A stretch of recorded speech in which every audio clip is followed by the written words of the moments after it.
Thank you very much for this opportunity. I would like to convey first and foremost the best wishes and greetings from High Representative Vice President Ashton, who has asked me to represent her here today. The question which you have asked is, of course, somehow rhetoric, but is easier to answer for representatives of member states with their respective positions than for an EU official. I appreciate very much the clear and principled statement which Minister Schwarzenberg made on the issue of not only the policies, the EU policies, but also the values which any country which would like to integrate with the European Union at some point would have to accept as a common basis. And in fact, these should be values which already need to be implemented as members of the Council of Europe, of the wider ring of European cooperation. I, as an official, will not give you a clear answer to EU with or without Ukraine, because I have to represent 27 currently, so 28 member states. But as a rock lover, I would read this question and most likely find the answer in the song of U2, with or without you. It's difficult. Doubtlessly we want to see a Ukraine with the EU, acting constructively in the Black Sea region, and indeed the EU with the integration of Bulgaria and Romania has discovered the Black Sea region as an important region for our foreign policy and for our external economic policy, having the best possible relations with all its neighbors. In fact, having such close relations with the EU would bring increased prosperity to Ukraine and enhance stability and security in the entire region. Ukraine is the frontrunner in the Eastern Partnership Initiative. But if there continues to be stalemate and regression, it will lose that position. Of the frontrunner, it will not be able to use all the possibilities to develop our huge potential for win-win situations when moving towards political association and economic integration. Let me be clear about our commitment. The EU is and remains committed to significantly closer relations with Ukraine and wants to advance our relationship towards association. As Commissioner Füle said recently, there is no plan B for the EU. At the last EU-Ukraine summit in December in the city, the EU leaders came to Kyiv, reiterating that Ukraine is a partner of strategic importance for the EU. We finalized the association agreement negotiations against many predictions.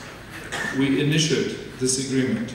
That means we have stabilized fully a treaty of more than 1,200 pages, which is the farthest reaching agreement the EU has ever concluded with a third country. The finalization of these negotiations is therefore a clear indication of our political will. The action plan on visa liberalization is another clear demonstration of this political will to see our people come much closer. So we have no doubts about our own commitment to much closer relations with Ukraine, and I assure you that other partners like the US, Canada, and many more follow this relationship very closely, whether we are able to fully develop this potential or not depends, we believe, on key moves in this country much more than on key moves on the European Union side. I will not withstand the seduction of answering some of your stimulating questions. And there was the question of the ticket to membership. Karl Schwarzenberg already, and everybody in the media have made their own comments on this question. You all know that EU accession is not on the agenda for Ukraine at this point in the European Union. we always have difficulty with this fixation on one question, on the end point, when one doesn't seize all the opportunities which exist there before reaching that point. We would like to emphasize that there is no one who has put a limit on the depth and scope of integration with the EU, which Ukraine will finally achieve. This question is not answered in the agreement, but the agreement provides many new opportunities, which need to be seized with courage and determination. And nobody needs to be defensive about explaining to the public at large what opportunities this new agreement provides. We need to persuade perhaps first ourselves, but then also business, civil society and the citizens about this. Therefore, the association is certainly not an end point, but a starting point for a politically different relationship. It contains multiple commitments of the EU in support of a significant reform agenda in this country, which should have a transformative effect on the way this country works, on the way citizens are treated, on the way business can operate. The intensity of the commitment to values and reforms will determine the intensity of our overall cooperation.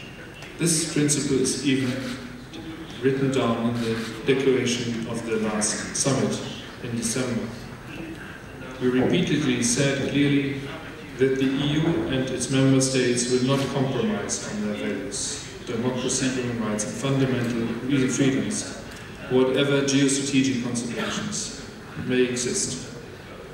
A new and a much deeper relationship with Ukraine and Ukrainians can only succeed when these common values are applied in reality and not only on paper. And to finish, Grigory said that it is important that we work ourselves with mental change. We believe this is a task, this mental change, not only for the government, but also for the political parties, all of them, and for the civil society at large, to really go for it, to go for the new opportunities, and not to believe certain ideas of now that Europe has difficulties, well, perhaps let's turn to some other ideas. Every crisis in Europe has brought new moves towards more and deeper integration. Exactly that is now happening with regard to our monetary union, and the EU remains by far the largest, most prosperous trade bloc and internal market in the world, and it has the strength and capacity to have much closer relations with a number of its neighbors. Thank you very much. Okay.